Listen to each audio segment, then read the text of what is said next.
if you recognize Palestine as a state, then it becomes a sovereign nation. And if it's a sovereign nation, then what's stopping the people of Palestine from electing another Hamas-like party into government? Now, it's worth talking about the recent announcement by a number of Western nations that they're going to recognize the state of Palestine. At a 3-hour UN summit on the conflict in Palestine, President Emmanuel Macron added France's name to a growing list of Western countries. Le temps est venu. The time has come.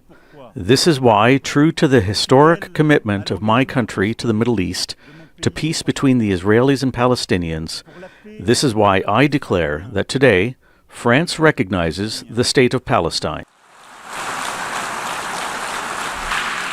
Belgium, Portugal, Andorra, Malta, Great Britain, Australia, Canada, among others, have formally done the same in support of a roadmap for Palestinian statehood, co-written by France and Saudi Arabia. The New York Declaration details conditions for a two-state solution to the conflict with Israel, beginning with the release of Israeli captives and an immediate end to the war on Gaza. Obviously, Israel and America are dead against this.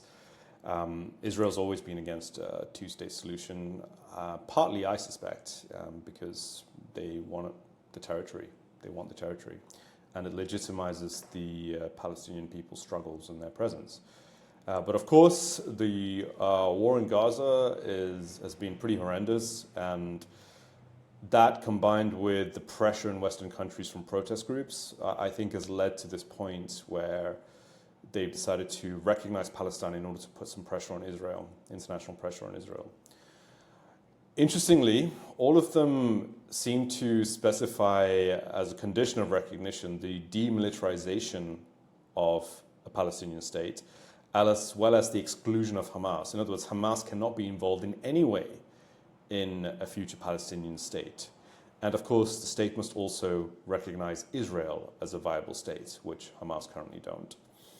And of course, release hostages and reform their government, all the usual stuff. So what I find interesting about this is, if you recognize Palestine as a state, then it becomes a sovereign nation. And if it's a sovereign nation, then what's stopping the people of Palestine from electing another Hamas-like party into government? And then what's stopping that government from then planning to attack Israel? The answer is nothing. If Palestine is going to be a sovereign nation, then that's a possibility that might happen. Now, interestingly, if that did happen, and Israel then has to defend itself, Israel actually is on a better standpoint, because now it's being attacked by a sovereign nation, an enemy nation, rather than being attacked by Palestinians who people say are oppressed under Israel's regime. So that's an interesting difference in such a scenario. But going back to the point of Palestinians potentially electing a terrorist-like government to again govern them, once it's a sovereign nation, you're not allowed to tell them that they can't elect that government, are you? So I wonder if people have really thought through the consequences of this, because you can't just allow Palestine to be a sovereign nation unless you can have some confidence that the culture of the place is such that people are not likely to vote for a party like this again. People of Gaza have suffered a lot, whether you're on the side of, whether you're on the Hamas or the Palestinian side or the pro-Israel side is not the point. The point is the people of Gaza have suffered quite a lot, and I imagine there are lots of people there who have some serious vengeance they'd like to execute. So if now they're given the chance to be a sovereign nation, I can imagine lots of people would want to get back at Israel with some retribution. Of course, and that's even if they sign some treaty saying that they recognize Israel. So that, I think, is interesting. Can the culture of Gaza be shifted as a result of this war, as a result of this recognition?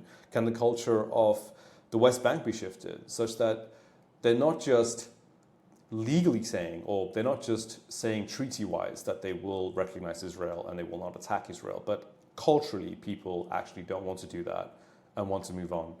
If they can move on, then I think this is a fantastic opportunity for the Middle East, for that area in general, to have peace, to have stability, and to then focus on building their economies and building their societies.